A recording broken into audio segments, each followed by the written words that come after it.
రాజకీయమా లేక రంకుల సమరమా? ఈరోజు నేను మాట్లాడబోయే టాపిక్ ఒక వ్యక్తి గురించి కాదు, ఒక మహిళ గురించి మాత్రమే కాదు.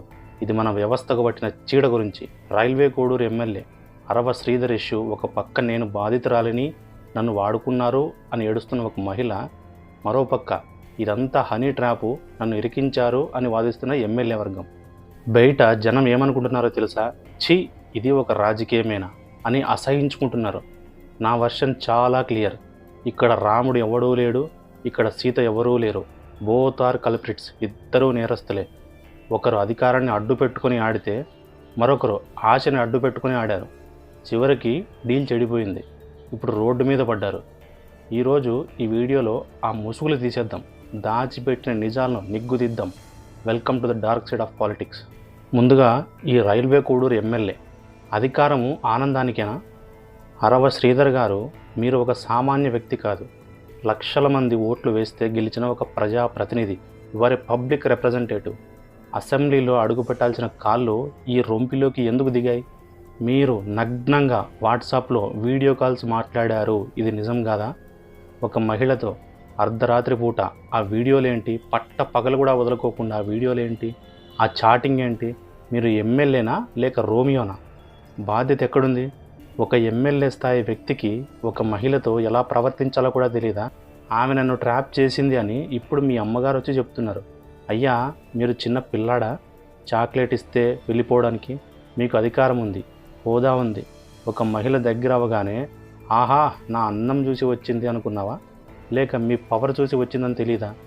తెలిసి కూడా ఆ మోజులో పడి వీడియో కాల్స్లో బట్టలు విప్పే స్థాయికి దిగజారంటే you have failed your voters. రాజ్యాంగం మీద ప్రమాణం చేసి ఇప్పుడు ఇలాంటి పనులు చేస్తారా? రేపు నియోజకవర్గంలో ఏ ముఖం పెట్టుకొని తిరుగుతారు? ఇది ప్రైవేట్ విషయం అని కొంతమంది వెనకేసుకొస్తున్నారు. నో, 100% కానే కాదు.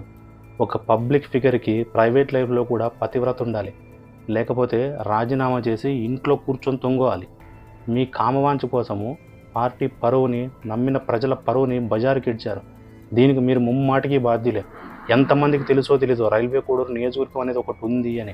కానీ ఇప్పుడు మీ వల్ల రైల్వే కోడూరు అనేది ఒకటి ఉంది అనేది ఆంధ్ర, తెలంగాణే కాదు, అందరికీ తెలిసిపోయింది ఇండియా వ్యాప్తంగా. ఎందుకు? ఒక పాజిటివ్ వేలో తెలిసింటే బాగుండు. కానీ ఇలాంటి దర్బేసి పనులు చేసి ఇలాంటి మూర్ఖల వల్ల మీ మూలంగా కేవలం రైల్వే కోడూరు అనే ఒక పేరు బజారు పడేసింది. దీనికి బాధ్యులు మీరు కాదా? ఇకపోతే ఆ లేడీ ఎవరైతే ఉన్నారో, నేను బాధితురాలిని అని చెప్పుకుంటున్న ఆమె విక్టిమ్ అయింది. ఆమె ఇక రెండో వైపు మనం బాధితురాలని చెప్పుకుంటున్న మహిళ గురించి మాట్లాడితే, అమ్మా, మీరు ప్రభుత్వ ఉద్యోగి, యువరే గవర్నమెంట్ ఎంప్లాయ్, చదువుకున్నారు, లోకం తెలిసిన వాళ్ళు, మీరు అమాయకురాలా? నా ప్రశ్నలు స్ట్రైట్గా ఉన్నాయి మీకే. అసలు ఏడాదిన్నరగా ఎందుకు ఆగారు? మొదటిసారి తప్పు జరిగినప్పుడే ఎందుకు బయటకు రాలేదు? అప్పుడు ఎమ్మెల్యే గారు బంగారు కొండలాగా కనిపించారా? ఇన్ని రోజులు ఆయనతో వీడియో కాల్స్ మాట్లాడి ఎంజాయ్ చేసి ఇప్పుడు డీల్ కుదరకపోయేసరికి నన్ను మోసం చేశారు అని ఏడిస్తే జనం నమ్మాలా? ఇందులో బ్లాక్మెయిల్ కోణంగా స్పష్టంగా కనిపించట్లేదా? ఎమ్మెల్యేని ట్రాప్ చేయడం వెనుక మీ ఉద్దేశం ఏంటి? ప్రేమనా లేక పదవా లేక డబ్బా? ఫేస్బుక్లో పరిచయం చేసుకున్నారు, నంబర్ మార్చుకున్నారు అని మీరే చెప్తా ఉన్నారు. వీడియో కాల్స్ దాకా వెళ్ళారు. ఇదంతా ఒక పక్కడ్బందీ ప్లాన్, ప్రీ ప్లాన్డ్ గేమ్ లాగా అనిపించట్లేదా ఎవరైనా వినిన వాళ్ళకి? ఒక సామాన్య మహిళ ఎమ్మెల్యేతో అంత చనువుగా ఉండి వీడియోలు రికార్డ్ చేసి పెట్టుకుందంటేనే అర్థమవుతుంది రేపు ఎప్పుడైనా ఇవి వాడుకోవచ్చు అని. You are not a victim తల్లి, you are a player in this game. చేయాల్సిందంతా చేసి ఇప్పుడొచ్చి విక్టిమ్ కార్డ్ ఎందుకు? Why victim card? నన్ను పెళ్లి చేసుకుంటానని మోసం చేశాడు అంటున్నారే, ఆయనకు ఆల్రెడీ పెళ్ళయిందని మీకు తెలియదా? తెలిసి కూడా భర్తను వదిలేసి ఒక కొడుకుతో ఉండి ఎమ్మెల్యేతో తిరిగారు. మీ భర్తకు అన్యాయం చేసేటప్పుడు మీకు నైతికత గుర్తు రాలేదా? ఆయనకే గుర్తు రావాలా? ఇప్పుడు మీ స్వార్థం నెరవేరలేదని అపలగా మారిపోయి సింపతి కోసం చూస్తున్నారు. సారీ, ఇది జనం పిచ్చోళ్ళు కాదు మీరు చెప్పిందల్లా వినడానికి. నిజము నిప్పు లాంటిది, అది కాలదు. బయట జరుగుతున్న ప్రచారము, నా విశ్లేషణ ప్రకారము అసలు జరిగింది ఏంటంటే, ఇది ఒక లావాదేవీ. It's a pure transaction between men and women. MLA గారికి కావాల్సింది శారీరక సుఖం, సెక్షువల్ ప్లెజర్. ఆమెకు కావాల్సింది ఆర్థిక లబ్ధి లేదా రాజకీయ పలుకుబడి, మనీ అండ్ పవర్. ఇద్దరూ ఒక ఒప్పందానికి వచ్చారు. నువ్వు నాకు ఇది ఇవ్వు, నేను నీకు అది ఇస్తా. కొన్ని రోజులు బాగానే నడిచింది. రాజు రాణిలాగా అందరూ అనుకొని తిరిగారు. ఎప్పుడైతే ఎమ్మెల్యే గారు ఇక చాలు అనుకున్నారో, లేదా ఆమె కోరికలు డిమాండ్స్ పెరిగిపోయాయో అక్కడ గొడవ మొదలైంది. ఆమె నన్ను వాడుకొని వదిలేస్తావా, నా దగ్గర వీడియోలు ఉన్నాయి అని ఆమె చెప్పింది. ఎమ్మెల్యేనేమో నువ్వు నన్ను ఏమీ పీకలేవు, నాకు పవర్ ఉంది అని ఆయన చూపెట్టాడు. అంతే, యుద్ధం మొదలైపోయింది. ఇప్పుడు ఆమె బాధితురాలు బోర్డు తగిలించుకొని తిరుగుతూ ఉంది. ఇక్కడ ప్రేమ లేదు, దోమ లేదు, వంకాయ లేదు, ఒట్టకాసి లేదు. ఉన్నదంతా స్వార్థం, సెల్ఫిష్నెస్. వీళ్ళిద్దరి కామక్రీడలో ఆ మహిళ భర్త అండ్ ఆమె చిన్నపిల్లాడు, ఎమ్మెల్యే కుటుంబం బలిపశులయ్యారు. వీళ్ళిద్దరూ చేసింది వ్యభిచారం కంటే ఘోరమైన పని. ఎందుకంటే అందులో కనీసం నిజాయితీ ఉంటుంది, ఇందులో అది కూడా లేదు. ఇప్పుడు దీనివల్ల లాభం ఎవరికి? ఆబ్వియస్లీ ప్రతిపక్షాలకి. వాళ్ళు పండగ చేసుకుంటారు, అందులో తప్పు కూడా ఏమీ లేదు. మీరు చేసిన పని అలాంటిది. మరి చూసారా కూటమి ఎమ్మెల్యేలు ఏం చేస్తున్నారు అని విమర్శించడానికి వారికి ఒక ఆయుధం దొరికింది. తప్పు వాళ్ళది కాదు, అవకాశం ఇచ్చింది మీరు. మీరు చేయలేదా?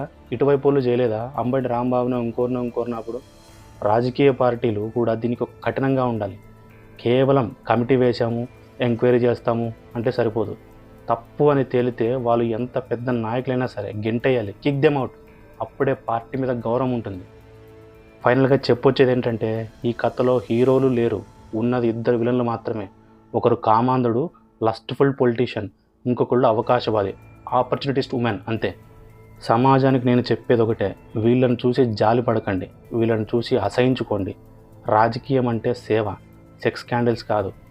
మహిళా రక్షణ చట్టాలు ఉన్నది నిజంగా కష్టాల్లో ఉన్న మహిళల కోసం, ఇలాంటి బ్లాక్మెయిల్ చేసే వారి కోసం కాదు. ఇది నా వెర్షన్. ఇది చేదుగా ఉండొచ్చు, కొంతమందికి తీపిగా ఉండొచ్చు, రాజకీయ పార్టీలు వాళ్ళ పర్సనల్గా కూడా తీసుకోవచ్చు. కానీ ఒకటైతే చెప్తాను, ఈ ఎమ్మెల్యే 2 లక్షల మందికి ప్రజాప్రతినిధి. ఆ ప్రజాప్రతినిధి అన్న గౌరవాన్ని మర్చిపోయి అర్ధరాత్రి లేదు, అపరాత్రి లేదు, న్యూడ్ వీడియో కాల్స్ మాట్లాడుకుంటా, ఇంకొకటి వాట్సాప్లో మాట్లాడుకుంటే ఆయన కొద్దిగా జ్ఞానం ఉండాలి కదా. రేపటి రోజు ఏదో దగ్గర నా విషయం బయటపడుతుందని ఏ మాత్రం సిగ్గు లజ్జ అన్నీ వదిలేసేసి మాట్లాడుకొని ఇప్పుడు బయటకు వచ్చి చెప్తా ఉన్నాడు, అది నా వీడియోలు కాదు, డీప్ ఫేక్ వీడియోలు అని చెప్పేసి. నేను రైల్వే కూడా ప్రజల్ని ఒక్కటే అడగదలుచుకున్నా, ఫస్ట్ ఆయన ఎక్కడున్నాడో ఆయన ఇంటికి వెళ్ళండి, గల్లా పట్టుకొని అడగండి, ఇలాంటి వాడికి ఎరా మేము ఓటేసామని చెప్పేసి. అప్పుడైనా ఇంకొక రాజకీయ నాయకుడు ఇలాంటి వాడు మళ్ళీ పుట్టాడు. గైస్, రైల్వే కూడా అంశం మీద ఇందులో తప్పు ఎవరిది, రైట్ ఎవరిది, అసలు మీ ఒపీనియన్ ఏంది, మీరు ఏమనుకుంటున్నారు? అండ్ ఇది రాజకీయంగా పొలిటికల్ టర్న్గా జరిగింది కదా, ఇది వైసీపీ వాళ్ళు చేసిన కుట్రగా అనుకుంటున్నారా, లేదా వేరే ఏ రాజకీయ పార్టీ నాకు కావాలని ఇరికిచ్చిందా? సో మీ కామెంట్ ఏంటో ఒకసారి కామెంట్ సెక్షన్లో తెలియజేయండి, సో దట్ మీ అభిప్రాయం ఏంటో మాకు కూడా తెలుస్తుంది. Thank you very much. నా అనాలిసిస్ మీకు నచ్చినట్టయితే దయచేసి షేర్ చేసి, సబ్స్క్రైబ్ చేసి, లైక్ చేయండి. Thank you.